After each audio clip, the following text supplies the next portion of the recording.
TG Plus News edizione di Venezia, buonasera. In apertura del nostro notiziario la cronaca. Dalle 11:40 di oggi, venerdì 21 febbraio, i vigili del fuoco sono intervenuti in viale Marco Polo a Sottomarina di Chioggia per un incidente sul lavoro, dove ha perso la vita un giovane operaio.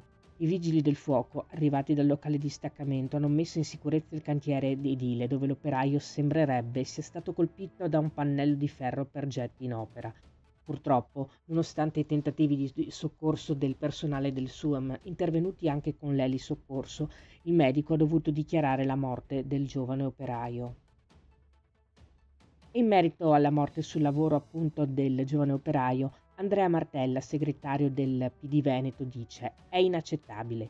Continuiamo a chiedere la costituzione di un osservatorio permanente con tutte le istituzioni pubbliche preposte e le parti sociali, per adottare una strategia d'urto capillare per la sicurezza sul lavoro. Servono più controlli, più formazione, maggiori premialità per aziende e imprese che rispettano le regole e non registrano infortuni.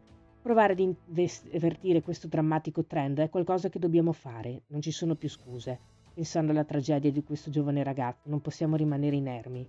Il presidente ANCE Venezia, Giovanni Salmistrari, ha affermato: «Siamo attoniti. Ogni morte sul lavoro è una ferita per tutti noi, per tutta la comunità. Ovviamente le autorità competenti accerteranno che cosa è successo e perché questo giovane ha perso così tragicamente la vita. I cantieri edili hanno sempre dei rischi, le norme sulla sicurezza sono chiare e vanno seguite pedissequamente. Come associazione continueremo nel nostro impegno sulla formazione e sui controlli. Ogni incidente ci invita a fare di più».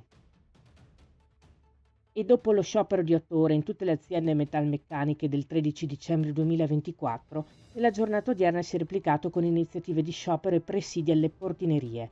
Straordinaria la partecipazione dei lavoratori e lavoratrici metalmeccaniche alla Fincantieri di Marghera. L'adesione è stata del 60% tra i diretti, anche a seguito del presidio con volantinaggio presso le portinerie, ed adesione del 100% per alcune aziende dell'indotto. Anche alla Leonardo e alla Superjet di Tessera si è tenuto un presidio agli ingressi con adesione pressoché totale dei dipendenti. Presidio con volantinaggio anche alle portinerie del petrolchimico e raffineria di Marghera, con adesione allo sciopero del 100% delle ditte in appalto. Flag di Marcon 90%, Piaggio di Scorzè 100%, Piovan 25%, Speedline 100%, Gasparini 60%, Site di Marghera 100%. Anche nel Veneto orientale la Lafert di San Donà e 90% di Piave, nonostante le difficoltà che stanno vivendo le lavoratrici e i lavoratori, adesione allo sciopero del 70%.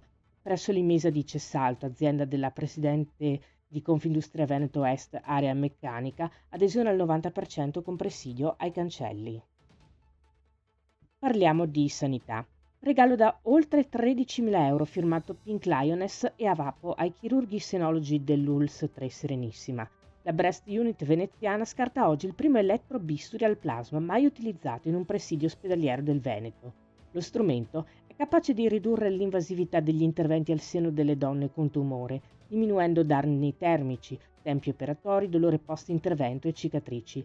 E non serve solo alla Breast Unit. Oggi il primo utilizzo è avvenuto durante un'operazione al cervello in neurochirurgia all'ospedale dell'Angelo, confermando la versatilità dell'attrezzo in numerosi interventi anche di altre specialità. Ringraziamo il primario e il direttore generale dell'ULSS 3 per aver accolto e apprezzato l'esito di questo nostro impegno solidale, aggiunge la capogruppo e coordinatrice della raccolta Francesca Baldi. Questo impegno ha dietro la costanza di decine e decine di donne nel sostegno fattivo di altre donne che in questo momento affrontano il percorso di cura del tumore al seno. Questa era la nostra ultima notizia. Grazie per essere stati con noi. Arrivederci.